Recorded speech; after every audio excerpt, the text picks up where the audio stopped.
dan aktifkan lonceng notifikasinya. Bismillahirrahmanirrahim. Assalamualaikum warahmatullahi wabarakatuh. Alhamdulillahilladzi an'amna bi ni'matil iman wal islam. Nahmaduhu wa nasta'inuhu wa nastaghfiruh. Wa na'udzu billahi min syururi anfusina wa min sayyiati a'malina.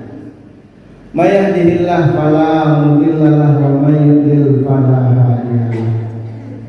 Asyhadu an la ilaha illallah wahdahu la syarika lahu wa asyhadu anna Muhammadan abduhu wa rasuluhu la nabiyya ba'dahu.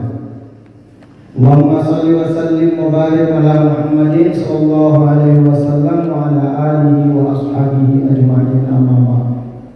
Wa qala Allah ta'ala fi kitabil karim,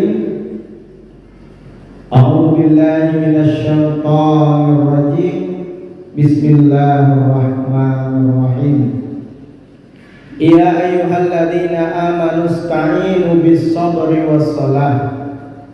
Innallaha ma'as-sabirin. Shadaqallahul azim. Al-Baqarah ayat 153. Ibu-ibu majelis taklim Masjid Jami yang dirahmati Allah Subhanahu wa taala.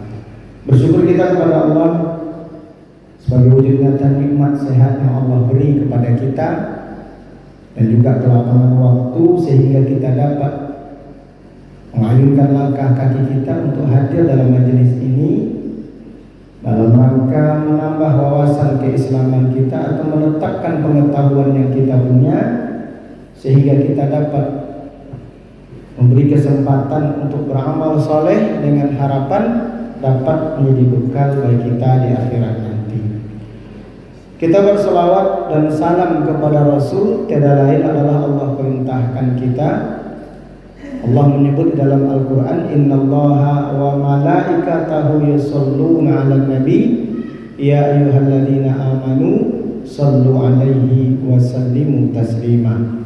Ucapan selawat itu adalah ikrar, pengakuan kita Rasulullah adalah teladan hidup kita yang memang kehidupannya akan dijadikan barometer atau ukuran untuk kehidupan berbahagia di dunia dan mendapat keselamatan di akhirat. Harapan kita berselawat dan bersalam itu kita mendapat syafaat dan perlindungan darinya. Baiklah ibu yang dirahmati Allah Subhanahu wa taala, tema yang kita angkat pada kesempatan kali ini adalah keutamaan salat tepat waktu. Mengapa tema ini dibahas? Karena memang sekarang bulan Rajab. Rajab itu ada kaitannya tentang ibadah yang dijemput di hadapan Allah Subhanahu wa taala yang kita sebut dengan ibadah salat melalui peristiwa Isra wal Mi'raj. Hari ini kita ingin belajar mengapa kita harus tepat waktu salat. Karena memang Allah perintahkan. Ya, Allah yang memerintahkan kita untuk salat itu memang pada waktunya. Allah berfirman di dalam surah Ali Imran ayat 103. Jadi Allah berfirman untuk mengingatkan kepada kita ya, bahwasanya salat itu sendiri ibadah yang menghubungkan kita dengan beliau, dengan Allah Subhanahu wa taala. Ibadah itu pula lah yang menjadi ukuran bagi mukmin tidak mukminnya seseorang. Nah, Rasul mengatakan bunyal Islam ala khams. Islam itu dibangun atas 5 hal. Ya, jadi bangunan disebut dia seorang Islam ada 5 di dalam. Syahadat an la ilaha illallah, bersyahadat mengakui Allah adalah Rabbnya. Wa asyhadu anna Muhammadar Rasulullah, dan Muhammad adalah Rasul atau utusan Allah yang terakhir. Yang dibawanya agama disebut dengan Islam. Wa iqamis shalah, baru duduk salat. Jadi kalau orang sudah mengaku beragama Islam, maka dia harus salat. Nah, kalau dia tidak salat, hilanglah pilar Islamnya, berarti gugur keislaman dia. Maka Nabi menyebut man tarakas shalah muta'ammidan, siapa yang sengaja meninggalkan satu solat tanpa penyesalan, faqad kafara, kafirlah saat itu dia. Jadi kalau orang bilang nantilah solat, lewat, lupa, lalai dia, sehingga tak dikerjakan dia. Nah, sebagian orang-orang mengatakan bisa diqadha. Saya tak sepakat itu diqadha. Kenapa? Karena solat itu waktunya ditentukan oleh Allah Subhanahu wa taala. Mengapa hal seperti itu? Ya, yang membedakan kita dengan orang kafir solat itulah. Bahkan Nabi menyebut al-farqu bainana wa bainahumul kafir, yang membedakan kita orang Islam dengan orang kafir itu adalah tarakas shalah, meninggalkan sholat. Jadi kalaulah boleh sholat itu diqadha, enak betul lah. Banyak hari ini mengatakan bisa diqadha. Padahal sholat itu Allah tetapkan, jangankan diqadha, terlambat aja tak boleh. Allah berfirman dalam surah Nisa ayat 103, fa idza qadaytumus shalah, kalau kamu sudah melaksanakan ibadah sholat, fadhkurullaha qiyaman wa qu'udan, maka ingatlah Allah dalam berdiri maupun kamu lagi duduk, wa ala junubikum, dan atas sekeliling kamu gitu. Fa iza tama'nantum fa aqimus shalah, kalau kamu itu sudah siap untuk melakukan salat itu, lakukanlah salat, dirikanlah salat. Inna sholata, sesungguhnya salat itu kata Allah Ta'ala kitabam mauquta. Mauqut itu waktu, alal mu'minina kitabam mauquta. Salat itu bagi orang beriman ketetapannya dalam waktu-waktu yang sudah ditentukan. Jadi kalau bilang subuh, sebelum terbit matahari. Ketika terbit fajar, masuk waktu subuh. Maka salat subuh dikenal dengan istilah salat fajar. Fajar itu makna lain daripada subuh. Kalau orang bilang salat apa? Salat fajar. Salat fajar itu salat subuh. Maka disebut salat sunat fajar. Itulah qabliyah subuh. Itu istilah yang fajar. Kemudian matahari condong ke barat, bergeser dari tengah-tengah, zuhur ketemu. Itu waktunya. Sampai kapan? Sampai asar. Asar itu panjang benda itu sama dengan bayang-bayang seperti duha. Masuklah asar. Dari asar menjelang maghrib, maghrib tenggelam matahari, berganti hari. Gharib tenggelam. Jadi matahari tenggelam, berubahlah hari. Itu maghrib. Isya sudah tak nampak lagi benang, antara benang putih dengan benang hitam bedanya. Makanya mulai gelap malam. Dan itu waktu yang Allah beri kepada kita. Nah, kalau dilihat orang ditanya mengenai bolehkah salat itu ditinggalkan, tak boleh.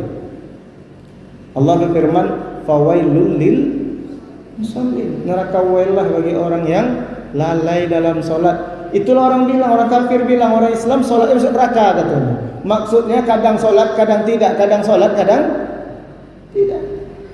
Lalu kalau kita lalai bagaimana? Ya bertaubat. Kalau bertaubat, berhentilah meninggalkan salat, rajinlah di tepat waktu salat. Biar kita memperoleh satu nikmat datang di awal. Nah, kalau dilihat dalam beberapa riwayat, ketika Aisyah dan para wanita muslimah di bulan Ramadan, sebentar lagi Ramadan datang, mereka berhalangan. Dan dia bertanya kepada Rasulullah, apakah kami wanita yang berhalangan ini mengganti solat kami dan puasa kami? Kan itu yang ditanya kepada Nabi. Maka Nabi menjawab, la qadha fis shalah, tak ada qadha dalam solat. Walakin qadha fis shaum, tapi qadha itu hanya dalam puasa. Ini jelas. Cuma orang-orang beranggapan boleh diqadha, karena Nabi pernah mengqadha salat itu. Kapan? Waktu peperangan. Betul. Kita sekarang lagi perang apa enggak? Tidak. Kondisi perang itu menyebabkan Rasulullah sibuk.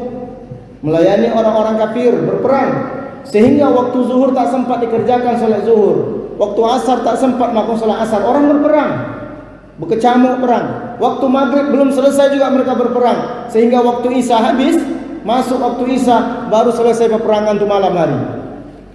Nah, saat Rasul mengatakan, kumandangkan azan, kemudian iqamahlah dan kita salat zuhur.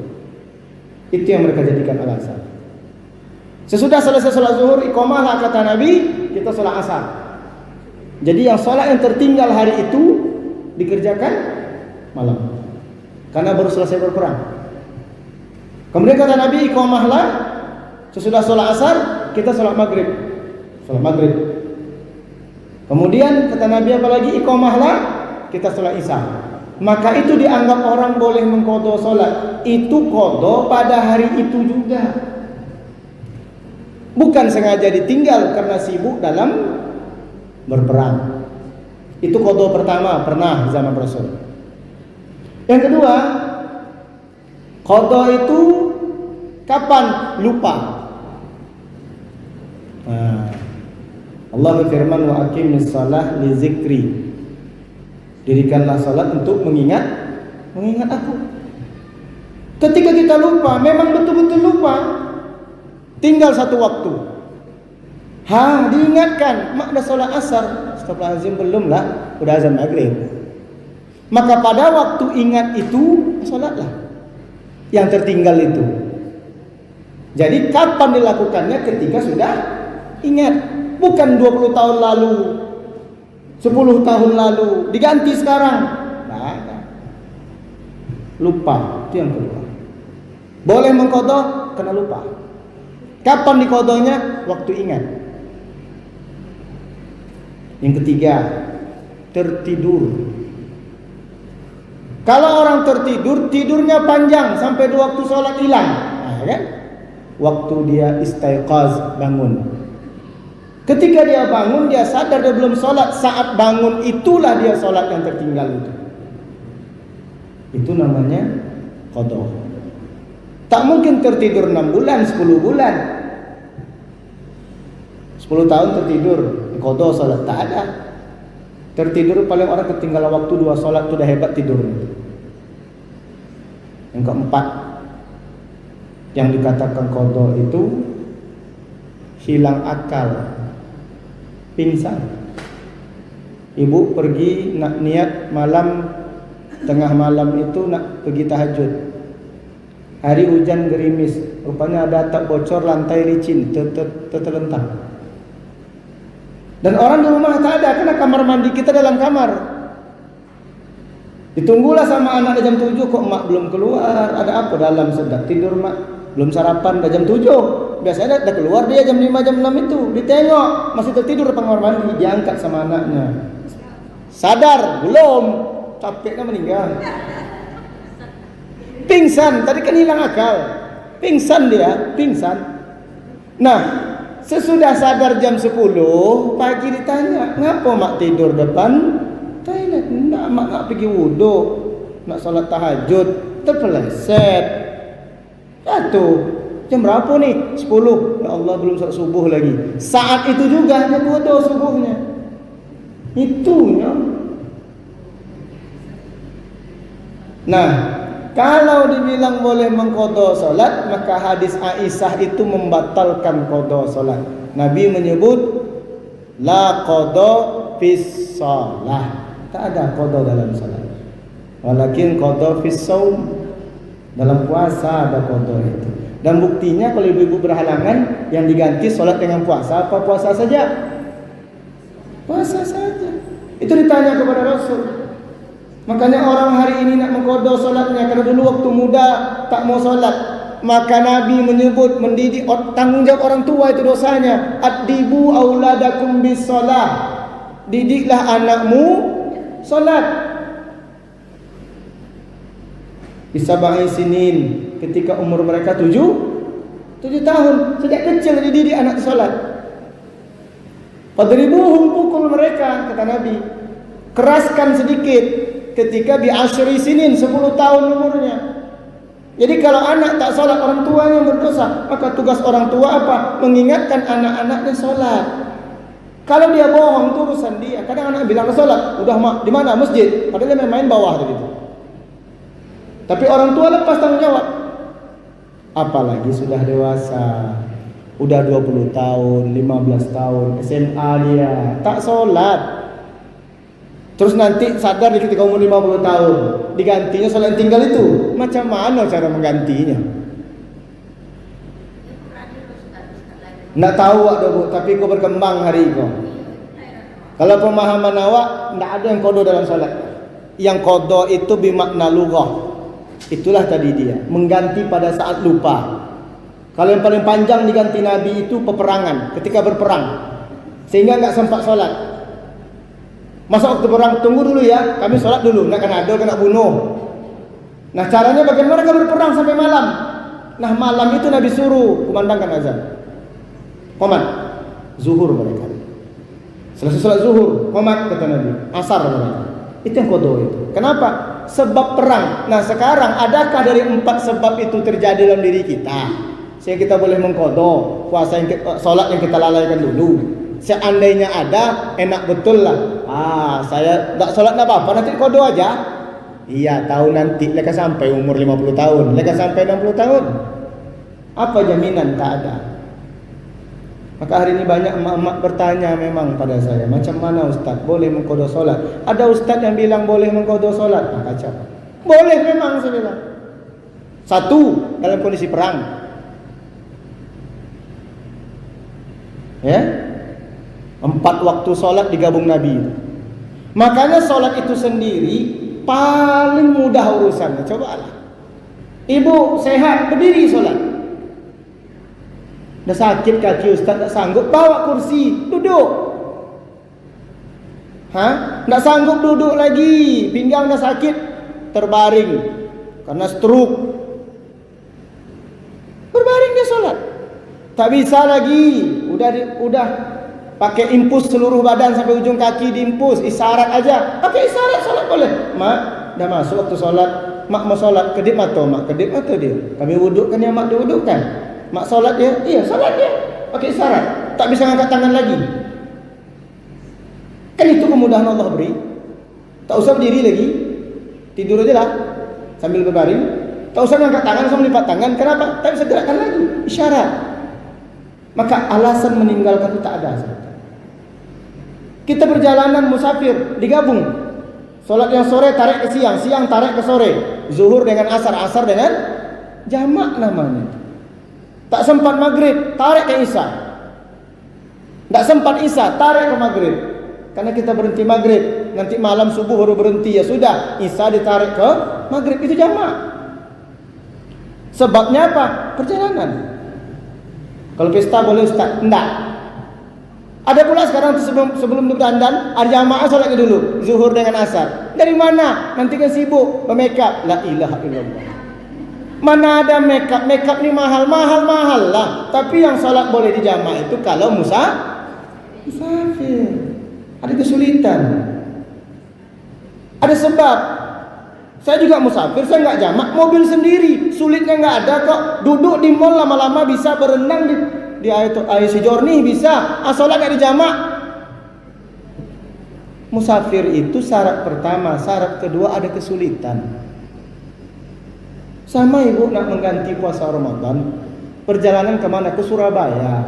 Naik apa? Pesawat. Apa pula batal puasa? Dari rumah naik mobil AC, sampai di bandara masuk ruang tunggu AC, masuk pesawat terbang ruangan AC, tak ngapa-ngapa. Setengah jam sampai Surabaya. Masuk mobil lagi ruang AC, sampai di rumah kena AC. Mana kan batal? Tapi kalau naik sepeda ibu ke Surabaya batal puasa ibu. Nggak mampu. Jadi bukan musafir saja syaratnya, ada kesulitan. Memang itu keringanan. Maka Allah bersolat itu keringanannya panjang. Maka tak ada alasan untuk meninggalkan. Jadi kalau boleh katakan mengqadha solat boleh. Aisyah bertanya kepada Rasul tentang wanita berhalangan. Di situ Nabi mengatakan tidak ada qadha dalam solat. Itu dalil pertama. Yang kedua, orang sengaja meninggalkan solat, kafir dia, jelas. Apa kamu tanya?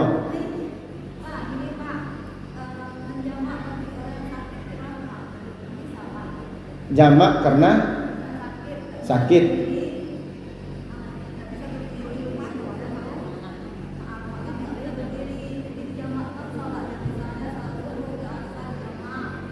Yang disebut jamak itu menggabungkan sholat itu kesulitannya karena jarak tempuh, karena musafir, bukan karena sakit.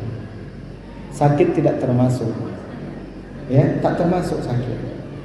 Kenapa dijamak? Dia kan bisa dibangun, dia sakit kan di rumah, tidak kemana-mana.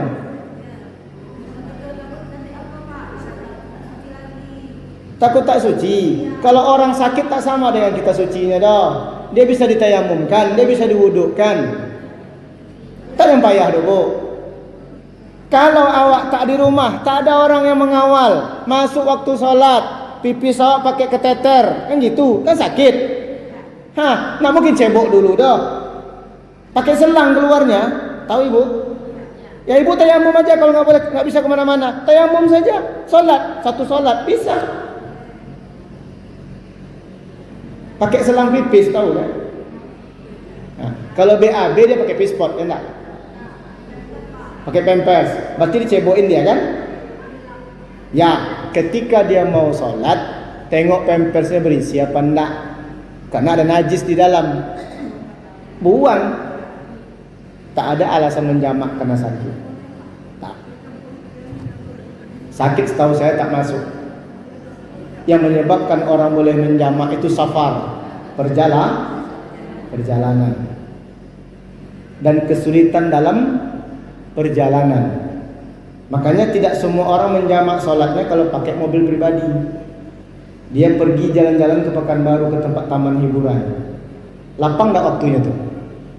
Lapang. Tapi sholat dijamak ini. Cobalah, alangkah ruginya. Memang Allah berikan keringanan ketika ada kesulitan. Sulit itulah yang disebut dengan rukshoh, memberi keringanan. Rukshoh namanya. Mengapa kita harus tidak sempurnakan sholat kita, sedangkan kita hidupnya sempurna? Kecuali ada kesulitan. Jadi kalau sakit tidak, ya. Nah kalau sakit dia tak bisa, dia puasa, bayar fidyah. Kenapa? Memang tak mampu lagi dia. Dia tak mampu, dia sakit. Nah itu tak apa-apa, bayar fidyah saja, tak usah puasa. Oh tak mampu bayar Pak Ustaz, saya kodo puasa mak saya. Boleh. Ahli waris boleh. Dia mengganti puasa orang tuanya. Bisa. Tapi yang tepat berdasarkan ayat, puasa ganti dengan puasa. Kan gitu. Sekarang yang bersangkutan tak mampu mengganti karena sakit. Fidyatun ta'amu miskin. Bayar fidyah. Nggak mampu juga, baru keluar itu. Jalan keluar. Ini kalau sakit tidak termasuk. Ya. Jadi kalau seandainya itu jadi ukuran, ya hari ini memang banyak Ustaz kondang yang mengizinkan. Saya ada lihat beberapa riwayat. Wallahu alam, saya belum tahu kalau ada Rasul pernah melakukannya. Karena masa muda dulu lalai, datang kepada Nabi, ya Rasulullah, saya ini waktu muda sering meninggalkan sholat. Macam mana saya mengganti sholat saya? Kata Nabi, kau gantilah. Setiap sholat zuhur kau buat 2 kali, setiap asar kau buat 2 kali, setiap maghrib buat 2 kali. Kalau ada hadis macam itu, kita buat sama. Kalau ada hadisnya. Ini masalah ibadah. Masalah ibadah nggak bisa pakai logika. Dalil. Nah dalil setahu saya, sepengetahuan saya sampai hari ini, yang qadha itu dia tertidur waktu bangun, sholatlah. Waktu dah habis Ustaz, iya, tapi kan tertidur. Kalau udah azan, coba golek-golek, itu celako namanya, lalai. Iyalah, udah ngaji jamiah, udah azan, geser kanan, geser kiri, tertidur selayang sabantara soe tapi sakasui wakatuno. Iya jam 7 berjago kan, cobalah. Awak pernah masalah coba-coba, memang sabantara soe jam 7 berjago. Itu celaka. Karena takut solat juga. Kamu berjago, itu logika anak betul. Itu lupa itu sama dengan hilang akal. Tapi kalau lupa tuh dia berjalan utaknya kalau pingsan. Nah kembali dari pingsan, sadar dia berapa waktu sholat tinggalkan. Saat dia sadar gantilah sholat itu. Itu yang qadha setahu saya, bukan menyengaja. Ya. Nah, mengapa kita harus tepat waktu sholat? Kan itu. Yang pertama kata Rasul itu adalah orang yang menjaga sholat tepat waktu, Allah berikan cahaya dalam hidup dia, Allah berikan dia petunjuk dalam hidupnya, Allah berikan kelapangan di akhirat nanti untuk dia. Rasul bersabda dalam hadis riwayat Ahmad, ya, man hafazu 'alaiha, barang siapa yang memelihara waktu solat yang dilakukan padanya, kanat lahu, maka bagi dia nura, cahaya. Cahaya itu Bu, kita dalam gelap bisa melihat nggak? Dalam terang bisa melihat? Bisa. Berarti hidup kita itu tidak tertutup jalan keluar atas persoalan kita. Allah bukakan, Allah lihatkan kepada kita. Itu orang yang sholat, ya, tak terbebani dalam hidupnya. Wa burhana, petunjuk. Ketika ada kesulitan, jalan keluarnya gampang. Ketika dia sakit, ada teman mengatakan coba ini, keluar dari masalah dia. Itu petunjuk namanya. Nah, orang yang menjaga sholat tepat waktu, Allah berikan cahaya dalam dirinya, bahkan wajahnya pun bercahaya, tak gelap. Senang orang melihatnya. Tak kusui marui. Coba tengok Bilal. Bilal itu kan hitam orang. Kulit tak menentukan. Tapi kalau dia jaga sholatnya, wajahnya itu bercahaya. Nabi menyebut seperti itu. Kehidupannya penuh dengan ketenangan, aman. Dapat petunjuk mudah saja. Ada persoalan, ada keluarnya. Allah janjikan seperti itu. Nabi menjanjikan seperti itu. Wa may yattaqillaha yaj'al lahu makhraja. At-Talaq. Yang ketiga kata Nabi, wa najata yaumal qiyamah. Najah itu artinya keselamatan, penghargaan yang tinggi. Yaumal qiyamah. Kapan orang ketemu dengan kiamat? Ketika ajalnya datang. Itu kiamat kecil namanya. Mati dia, saat itu dia bertemu dengan amal soleh, dengan sholatnya, dengan baca Qur'annya, dapat perlindungan dia. Di mana dapat perlindungan? Siksa kubur. Terpelihara dia. Keselamatan di akhirat. Bukan saja pada mahsyar, ketika masuk ke alam barzakh, tidak perlindungan dari amal dia. Kita sering dengar doa kan, Allahumma ja'al qabrahu raudatan min riyadil jannah. Ya Allah, jadikanlah kuburan dia seperti taman-taman surga. Wala taj'al qabrahu hufratan min hufarin nira. Jangan jadikan makamnya, kuburannya seperti celah-celah dari api, lubang-lubang api neraka. Artinya apa? Itulah mulai amal soleh kita cicip. Nah, kemudian kata Nabi, wa man lam yuhafiz 'alaiha, tapi orang yang tidak menjaga salatnya itu, kata Nabi, lam yakul lahu nura, dia tak dapat cahaya. Maka orang yang tidak salat, Allah gelapkan penglihatan dia di dunia maupun di akhirat. Tak nampak di jalan yang benar, tahu jalan yang salah aja nampak. Allah tutup. Wala burhanun, Allah tak beri dia hidayah, tak beri petunjuk. Berat. Nah, sudah bertubi-tubi musibah datang kepada dia, tetap saja dia tak selesai. Kenapa? Hilang dari peredaran. Wala najata, ini tak dapat keselamatan. Yaumal qiyamah. Dengan siapa mereka? Ma'a Qarun. Maka nanti ketika dia bangkit, kata Nabi, mereka akan dibangkitkan beserta Qarun. Nah, itu orang yang tertulis di dalam Al-Quran kebejatannya. Wa Fir'aun, dan sama dengan Fir'aun nanti dibangkitkan. Nah, bayangkan. Wa Haman, ya. Wa Abi Khalaf. Hadis riwayat Ahmad. Nanti orang-orang itu akan dibangkitkanlah mereka di akhirat. Kasihan. Nah, itu. Maka jaga kita tepat waktu. Kita sering mendengar hadis, ya, sebaik-baik suatu adalah fi awwali waqti. Afdhalus shalah fi awwali waqti. Maka dulu orang tua kita kalau Jumat ditunggunya lakinya pulang, baru dia salat zuhur kan. Dulu kan kena hormat pada suami, dulu masak pakai kayu bakar. Dia takut suaminya pulang dari Jumat belum sempat masak dan belum makan. Sekarang apalah payah, kompor gas tinggal sembur aja hidup, 15 menit masak. Tinggal cucuk di listrik, masak. Maka sekarang jangan tunda lagi sholat. Kalau udah azan Jumat, langsung sholat zuhur. Azan Jumat yang mana? Azan yang khatib sudah salam. Kan ada azan dua kadang-kadang. Hati-hati azan pertama itu udah masuk, sholat belum. Kalau dijamin azan udah masuk waktu sholat tuh. Kenapa? Sholat Jumat itu ditandai dengan khatib naik mimbar. Apa kata khatib? Assalamualaikum warahmatullahi wabarakatuh. Azannya dia tuh. Itu Jumat. Saat itu wanita boleh dengar azan dulu, jawab azannya, selesai jawab azan baru sholat. Allahu Akbar, Allahu Akbar. Sengaja aku sholat zuhur. Allahu Akbar. Jangan jawab azan dulu. Sesudah azan selesai dikumandangkan, bacalah doa, baru sholat zuhur. Iya, jangan waktu azan itu sholat yang beliau. Yang kedua, sholat itu penghapus dosa. Kita waktu muda tinggal sholat, maka dengan sholat itu dosa dihapus. Tapi yang menyengaja meninggal sholat, taubat, menyesal, harus taubat, karena meninggalkan sholat sama dengan berzina, dosanya itu dosa besar. Maka bertaubat dia.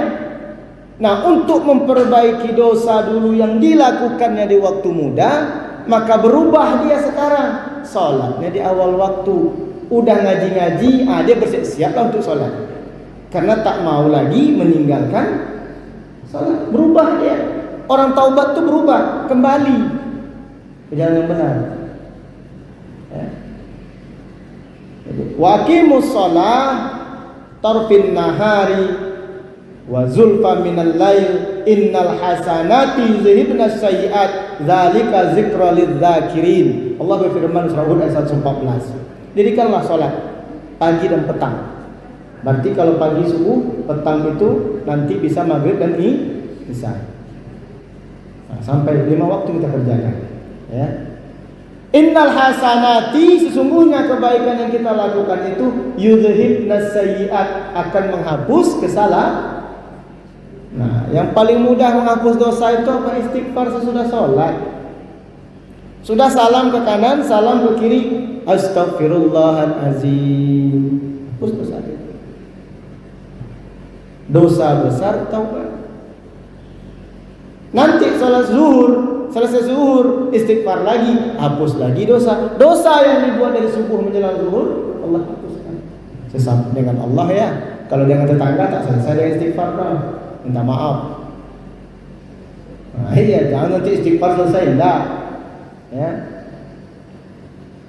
Dalam hadis dikatakan Rasul, man tatahhar, barang siapa yang bersuci fi baiti, di rumah dia, summa masya ila baitin min buyutillah, kemudian ia berjalan ke rumah-rumah Allah, ya ke masjid, ke musholla dia pergi. Di rumah dah berwuduk, dia macam ibu ni lah dah pakai mau kenal di rumah. Dah berwudu, kemana? Ke jami'. Pergi sholat, kan gitu.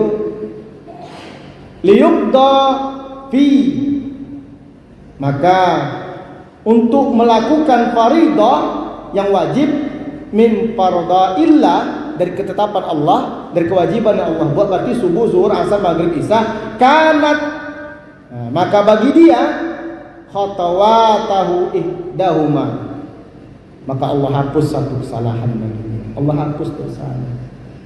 Itu beruntungnya orang, ya. Berangkat dia, maka langkah kaki yang ia lakukan itu Allah hapus satu dosa. Jadi kita berangkat ke rumah Allah itu, nikmatnya itu ke masjid. Kita ayunkan. Kami naik motor Pak Ustaz, sama saja. Untuk melangkah, dia waktu kita melangkah. Naik motor berangkat tidak ada masalah. Dulu orang naik keledai, naik onta, ya. Maka ihdahuma takhuttu khati'ah wal ukhra, dan yang lain tarfa'u darajah, dan langkah yang lain Allah angkat derajat dia. Itu enaknya kita. Hadis riwayat Al-Bukhari dari Abu Hurairah. Orang tak mendapatkan itu berarti dia berangkat duluan, udah ngaji-ngaji, berangkat dia, udah berwuduk dia kemana? Ke masjid. Ngapain? Melakukan fardu. Fardu itu berarti sholat yang Allah tetapkan bagi dia 5 waktu. Maka setiap langkah kaki dia Allah hapus dosanya dan Allah angkat derajatnya. Itu keutamaan tepat waktu sholat. Selain istighfar yang menghapus dosa kita, ayunan langkah kaki pun menghapus dosa. Rugilah. Kita sadar dosa kita banyak dulu.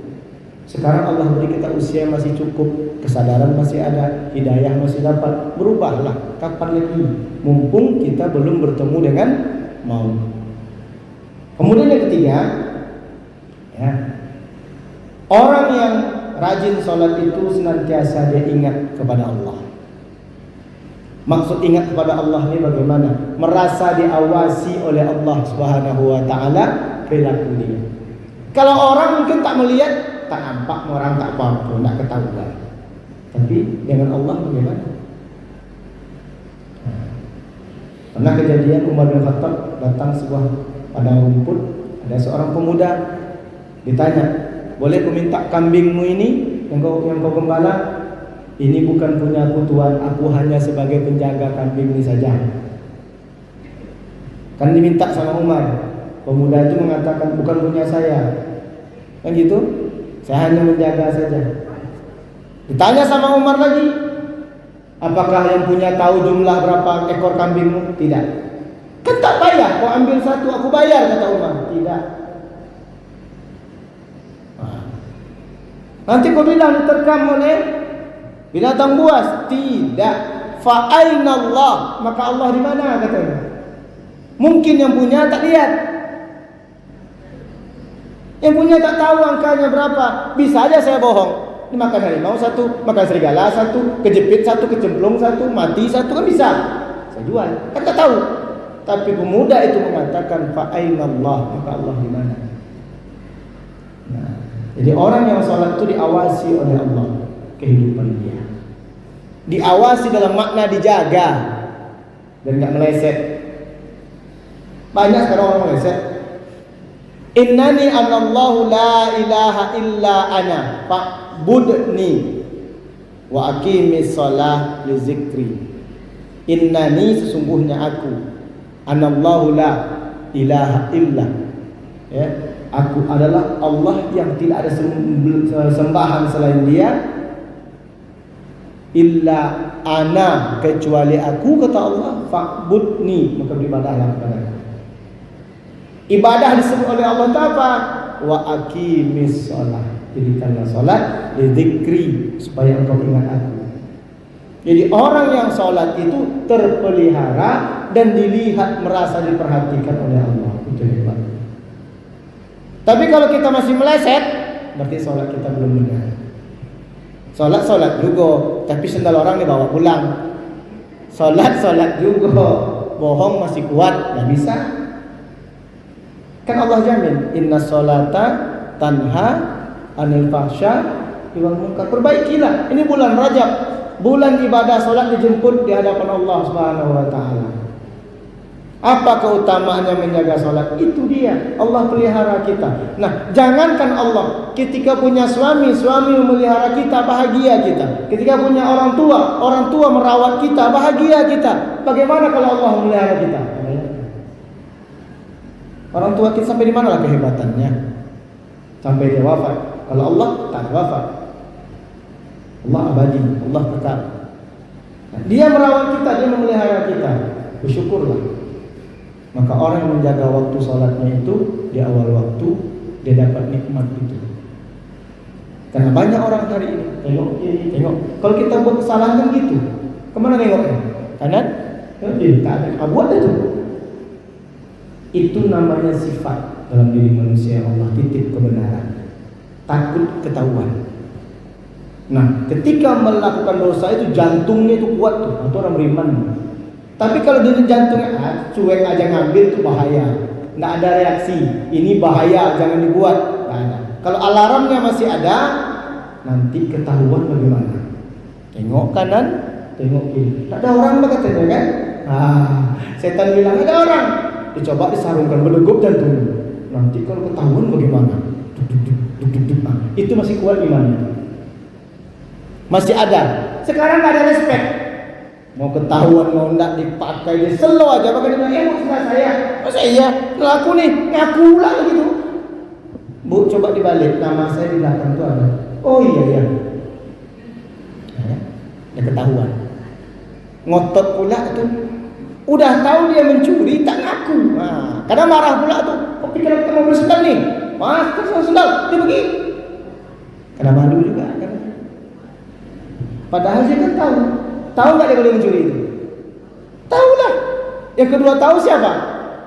Allah. Yang ketiga siapa? Malaikat. Banyak yang tahu. Mungkin orang lain tak tahu. Untuk menutup malu dia marah-marah, dia pergi. Aduh katanya, untunglah ketahuan. Takut juga itu. Maka Allah menjaga kita. Jagalah salat. Allah menjaga kita. Arti menjaga itu apa? Allah cukupkan seluruh kebutuhan kita. Itu sebetulnya. Saat kita susah, diberikan jalan keluar. Saat kita senang, kita tak lupa diri. Kan itu. Mungkin orang saat susah. Saat senang orang kira tidak ada masalah. Ternyata senang pun punya masalah. Sehingga lupa diri. Berapa banyak orang punya hari ini duitnya banyak, gajinya besar, masih korupsi juga, masih mencuri juga kan? Udah besar gajinya dah, masih mencuri juga dia. Apa ya kan itu? Sebetulnya apa yang dia cari nggak tahu. Gajinya besar dah, masih mencuri juga. Allah tak cukupkan untuk dia. Ibu-ibu yang dirahmati Allah Subhanahu wa taala. Kemudian orang yang menjaga sholat tepat waktu itu sangat dicintai oleh Allah. Kalau cinta Allah jatuh kepada kita, apa yang tak dapat? Sebut. Dulu kita waktu dicintai oleh pasangan hidup kita, apa yang kita minta dikasihnya itu. Kalau cinta masih ada. Kalau cinta tak ada, tak dikasih itu dah. Cobalah nikmati, betul? Kalau kita masih jatuh cinta dengan kita, sama-sama dicintai dan mencintai, seluruhnya dipenuhi walaupun payah. Hujan panas pun pergi dia tuh. Kalau masih cinta, kalau enggak kasih. Kalau dapat kasih sayang Allah, dapat cinta Allah itu kepada kita, mengapa tak kita lakukan?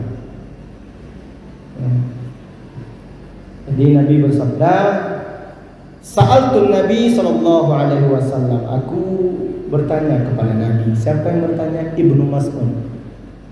Ibnu Mas'ud itu bertanya kepada Rasul, Ayul a'malu ahabba ilallah.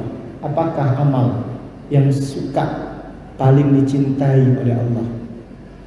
Jadi Ibnu Mas'ud bertanya kepada Rasul. Qala as-salatu ala waqtiha.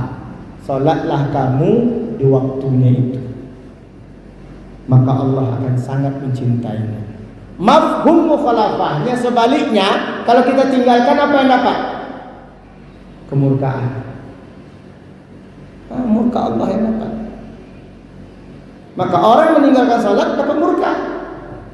Karena kebalikannya itu, kalau cinta lawannya apa? Benci. Nah, kalau ingin dicintai Allah, salat tepat waktu. Kasih sayang Allah turun kepada dia. Karena Allah yang mengatur alam. Saya banyak hari ini orang sibuk bertanya, boleh mengqadha salat? Kata ustaz itu boleh, kata ustaz ini boleh, begini boleh, ini boleh. Kalah Al-Quran bilang tak begitu. Bahkan hadis mengatakan, Ayyul amal ahabba ilallah. Qala Nabi bersabda, as-salatu ala waqtiha. Hadis Kitabam mauquta, An-Nisa 103. Waktunya dah tentu. Maka disebut dalam Al-Quran, wal asri innal insana lafi khusr illa alladhina amanu wa amilus solihat. Kan ya? Wal asri, demi waktu. Sebagian mengatakan demi waktu asar pendek. Innal insana lafi khusr. Sungguhnya manusia itu banyak yang merugi. Illal ladzina amanu wa amilus. Nah, kalau kita tinggalkan waktu kemarin, bisa waktu itu balik? Tak bisa. Habisnya. Maka orang tahu waktu kasai, waktu seperti pedang, kena putus. Maka jangan tinggal. Kalau tinggal caranya taubat. Nah, banyak yang bertanya, padahal tidak tahu dia amalan yang paling dicintai. Allah anugerahkan kesehatan, dijaga oleh malaikat. Kenapa? Kita datang ke rumah Allah, disambut menjadi tamu Allah. Kita tamu Allah sini.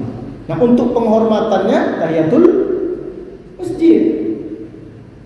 Tak dapat sholat dikerjakan di rumah itu jatah di masjid atau di musola yang dilakukan 5 waktu.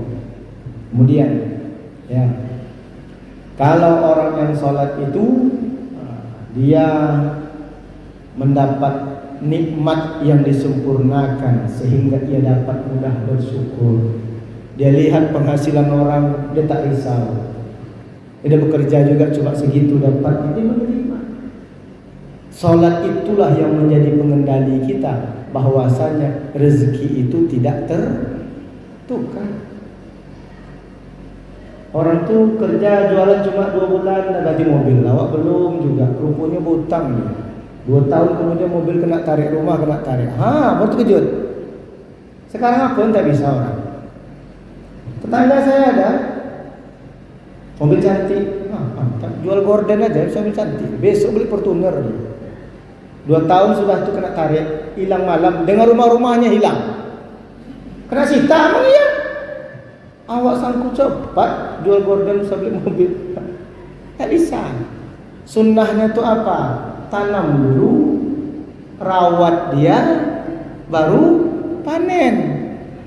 Situ nak nanam, situ nak manen, maling.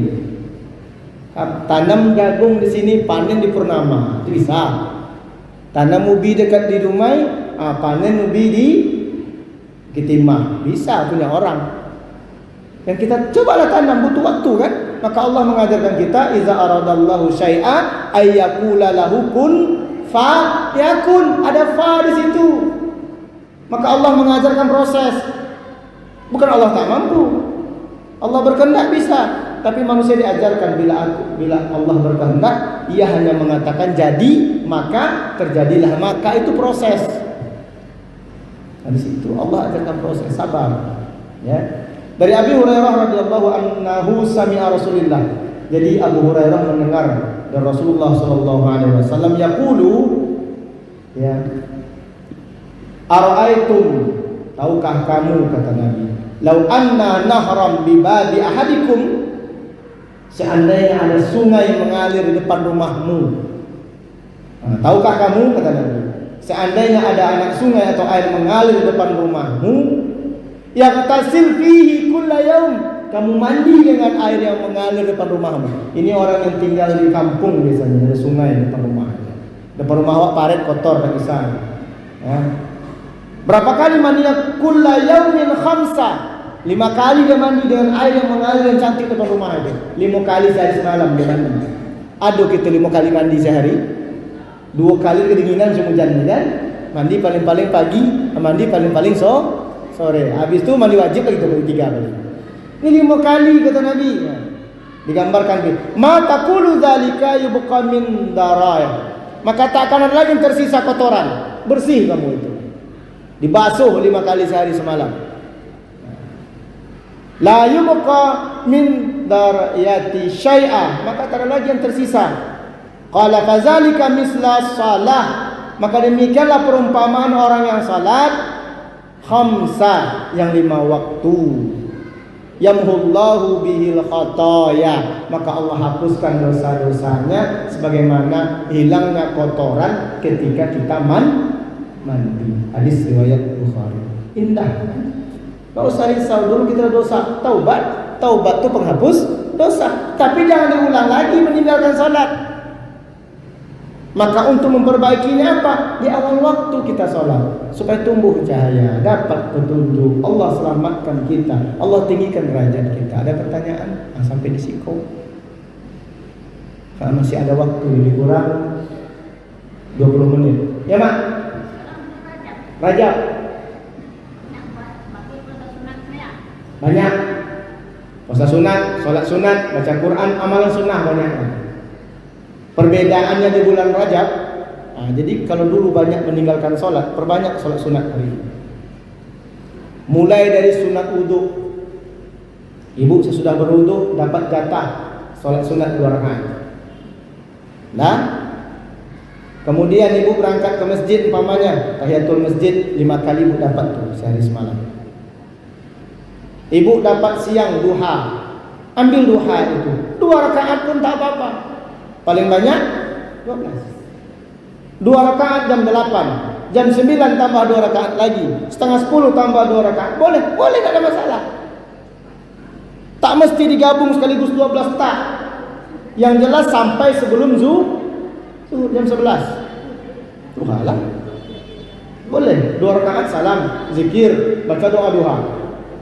Allahumma inna duha baca doa. Tidak hafal tulis. Kemudian apa lagi? Rawatib, mengikuti solat fardu. Karena kita lagi berpakaian solat. 2 rakaat sebelum zuhur, 2 rakaat sesudah zuhur. Nabi nggak pernah tinggalkan itu. 2 rakaat sesudah maghrib, 2 rakaat sesudah isya, 2 rakaat sebelum subuh. 10 rakaat Nabi tak pernah tinggalkan itu. Kalau mau banyak 4 rakaat sebelum zuhur. Ini bulan Rajab. Jadi akhir Rajab. 4 rakaat sesudah zuhur boleh, 2 rakaat di masjid, 2 rakaat di rumah. 4 rakaat sebelum asar kalau mau, 2 rakaat sebelum maghrib kalau mau. Kalau mau boleh, bulan Rajab. Apalagi banyak qiyamul lail, tidak sanggup bangun malam Pak Ustaz, sebelum tidur witir 1 rakaat masa bisa? Afdhalus shalah ba'da sholatil fardi, sebaik-baik salat sesudah salat fardu, salatu fi jawfil lail, salat malam. Salat malam itu ada 2, tahajud dan witir. Nah, bagi kita yang enggak bisa bangun malam, sebelum tidur witirlah. Berwuduklah, sudah berwuduk, sudah wuduk, witir 1 rakaat. Orang berbuat cantik. Tapi kalau terbangun, siapa tahu terbangun karena goyang kemarin. Ya Bu ya? Tuan, terjaga ibu. Namun lalu takut kan? Tahajud boleh tak usah witir lagi. Tapi kalau bisa bangun malam, tak usah witir dulu, tidur, niatkan. Duha itu paling aman, salat malam mungkin berat. Duha lah tidak. Rawatib, jaga saja itu. Maka seluruh kekurangan dalam ibadah salat fardu kita itu Allah tutup. Kisah penutup, ketika wafat kita wafat, maka ruh dibawa ke hadapan Allah. Sesungguhnya Allah tahu, Allah bertanya kepada malaikat, bagaimana ruh yang kau bawa itu salatnya? Bagus ya Allah, maka berikan dia tempat istirahat yang baik, taman-taman surga. Jadi orang yang salat fardunya bagus itu dapat fasilitas very VIP di alam barzah. Ya. Kemudian keesokan ingat lagi, satu lagi naik ruh ke hadapan Allah. Bagaimana solatnya? Solat fardunya kadang solat, kadang tidak, kadang terlambat. Adakah solat tatawu'nya? Adakah solat sunatnya? Ada. Sempurnakanlah solat yang kurang itu. Situ. Maka beri dia tempat-tempat yang indah. Ternyata solat sunat itu menutup kekurangan dalam solat fardu. Lain waktu naik lagi satu ke hadapan Allah. Bagaimana solatnya? Oh, banyak tinggal ya Allah. Allah tahu sebetulnya. Tapi dialog ini bermudah dipahami. Hadis qudsi itu. Kemudian dia bilang, adakah suatu tawuhnya? Tak ada ya Allah. Kasih dia lubang-lubang neraka yang panas ke kuburan dia. Itu dia. Maka jangan sampai kita Allah beri kesempatan di usia 50 lebih, ya kan? Dekat dengan usia Rasul, bahkan lewat, jangan tinggalkan sholat sunat kita. Kenapa? Karena itulah menutupi kekurangan yang atas sholat yang kita lakukan semasa itu. Dan saya menunjukkan waktu asar sudah dekat. Di situ waktunya adalah lewat 45-46. Ya, silakan Bu.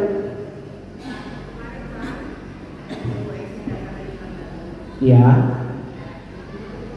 Ya.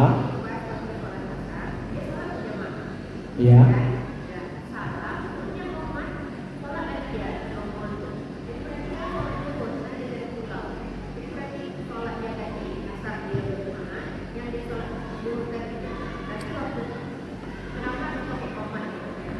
Baik. Ya. Kenapa dia pakai qomat? Karena berjamaah. Karena berjamaah. Qomat itu menandakan sholat akan dimulai. Karena berjamaah.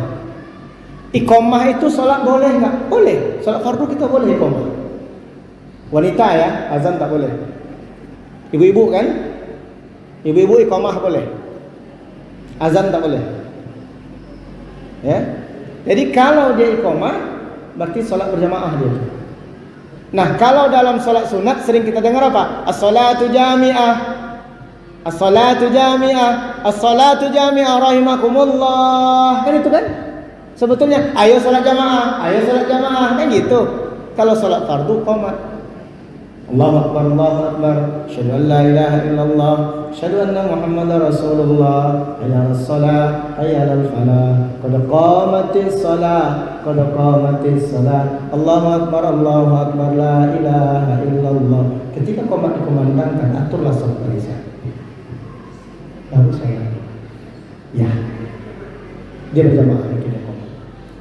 Kalau salat sendiri, bolehkah kita qomat? Kalau fardu boleh. Tapi biasanya dipakai untuk jamaah. Ya, Bu?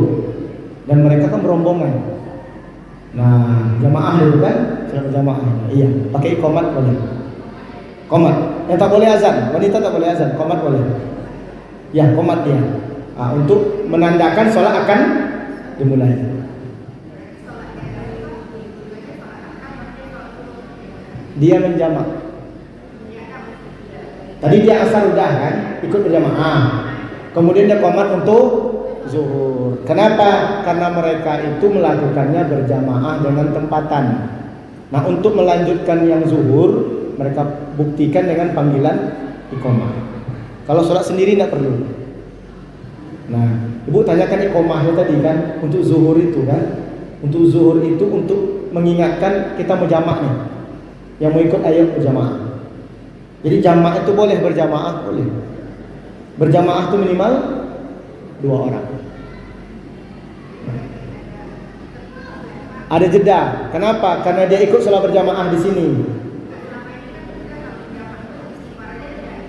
Ya, tak ada zikir, tak langsung. Dia ya kalau sendiri. Jadi kalau ibu masuk waktu asar, ibu sampai di sini, ibu ikut sholat asar berjamaah kan, tapi niatnya dijamak berarti dengan zuhur. Cuma ikut imamnya hanya asar. Ikut imamnya hanya asar, ya kan? Nah, terus untuk mengajak orang tadi, jamak. Nah, mungkin jamak dah. Untuk qomat dia. Qomat itulah pemanggilnya tadi. Qomat itu boleh. Iqomah itu tanda akan dimulai sholat.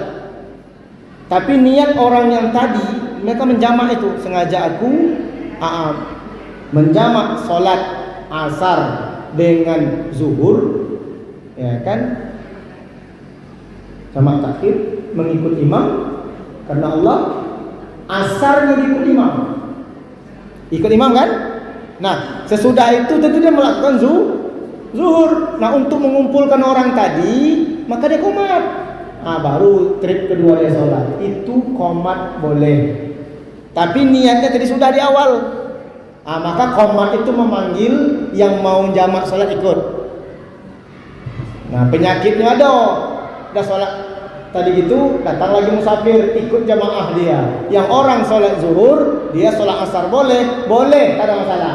Umpama terjadi itu, terjadi umpamanya asar dah siap, lalu ada yang di belakang jamaah kan, datang masbuk, ikut dia, tak ada masalah. Karena tergantung niatnya masing. Dia kan niatnya kawan tuh asar, yang ini tak ada masalah, ikut aja tak ada masalah. Okey? Iya Bu. Jadi qomat itu boleh kalau untuk solat fardu, sendiri juga boleh. Kalau wanita hanya boleh iqamah, laki-laki baru boleh azan. Dan azan dikumandangkan hanya pada awal waktu, bukan tengah waktu. Iqamah itulah untuk memanggil akan melakukan solat. Demikian saja, semoga bermanfaat. Pada kesempatan kali ini, jagalah solat kita di awal waktu, karena begitu nikmat banyak Allah beri kepada kita. Apalagi kita dulu sering melalaikan solat. Semoga bermanfaat. Mohon maaf ucapan tidak bertempatnya. Subhanakallahumma wa bihamdika asyhadu an la ilaha illa anta astaghfiruka wa atubu ilaik. Walhamdulillahirabbil alamin. Billahi taufiq wal hidayah. Wassalamualaikum warahmatullahi wabarakatuh.